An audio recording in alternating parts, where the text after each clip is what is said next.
Leero luno. Mukama akola mu kiseera kye. He works in cycles. Ye banne muyina abaana bameka? Tuyina abaana nga bangi. Abaana tuyina bangi. Tuyina abaana 11. Banne nga mukozi omulimu. Amannya gabaddire mugole? Amannya nze Marjorie Nyanzi Katumba. Yes, mukyala omugole. Kazi bagenda bagattirawa? Lubaga Cathedral. Lubaga Cathedral. Nga 26 Friday. Mwazimba ennyumba obwaguuga ne mwekweka eno. Ennyumba eno bannange nene nnyo. Mwekweka eno bulijjo. Gendi mugamba mutya? Ate munyumye chairman. Wanji munnange.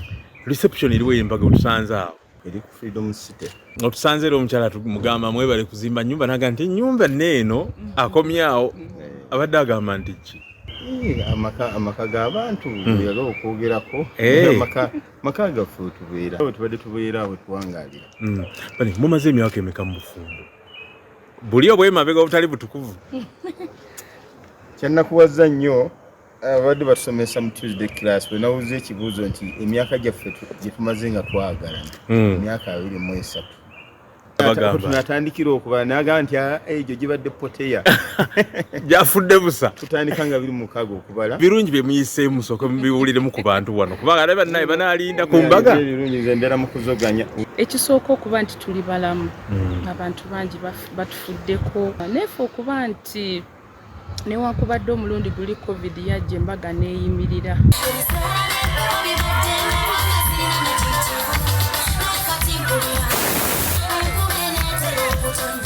Nti ate leero tugenda kukola embaga. Ekyo kyo kirungi. Kyamagero obuwanguzi. Ngono munnabyabufuzi bazibu. Bagendera nnyo ku biri popular. Naye omuntu bw'asangibwa ng'alina the principles of life. Kiba kizibu okubeera omuzibu. Chairman, awako obeerawo koddigwe munnabyabufuzi odde eno. Nfuna engeri emitetenkanya. Challenges nyingi nnyo. Omulimu gwange nadde ogwampebwa mu kibiina ky'obufuzi kye ndimu. Mulimu kikozi? Okuteeka okunoonya ssente and national mobilizer. Ate saba kunzi muntu asinga okubeera busy mu kibiina ky'obufuzi. Kati ennaku zino tubadde tutambuza kunga naye ng'ate nina n'okutegeka embaga mu kiseera kyekimu. Era ebintu ebyo mbitambuza era nkyali ku mulimu. Kino ekintu bakyogedde nnyo naye kati wamma ggwe kiddiremu abantu mulundi gumu. Nti bwe tuba mu struggle ate embaga zijja zitya. Naye part of struggle kati gwe Ssaabakunzi kiddemu lumu abantu bakimanye kiggwe. Mu byafaayo by'entalo zonna abalwanyi abakulu ebiseera ebisinga badde bawasiza ku lutalo. Oleka nga baterezza famire zaabwe ne bakyala baabwe. Ekintu ky'obufumbo n'okufumbirwa n'okuwasa kintu kya Bwakatonda kyateekebwa Katonda era tuyinkalijinga abantu baffe mu kiseera kino tuwase. Ekiseera kiri ekijja mu maaso eky'omwaka nga gumu awo kisembayo kijja kuba kiseera kizibu nnyo nga twagala okwettanira okukyusa obukulembeze. Struggle kitegeeza kulwanirira ddembe lya buntu. Struggle kitegeeza kukyusa buyinza mu mirembe ffe gye tukkiririzaamu eri non-violent. Olwekyo kibi nnyo abantu bateekamu embeera nti nno abantu okuwasa embaga rights zaabwe zaabaggyibwako. Era abantu baagala bo bali abatunyigiriza baagala bateeke mu bantu perception nti bano n'embaga tezibasaanidde. Ffe tukiwakanya tugamba no, we have to scramble for what we own.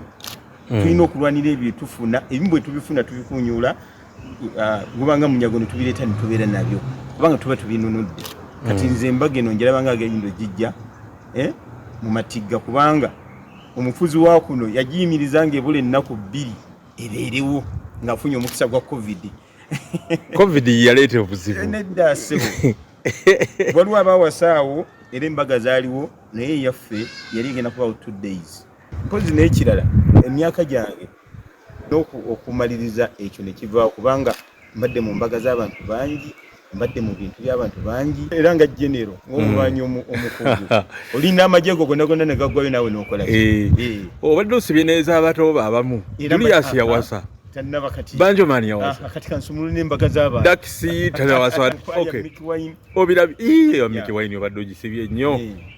So kansumulu embaga z'abannange bato bange Edi yawe wampeta toyogera kansiri ate obadde ogisibye nnyo. Tuyita bannaffe bonna abatwagala bajje batubeerewo mu mukolo guno. Omukolo guno mpisa abantu bangi.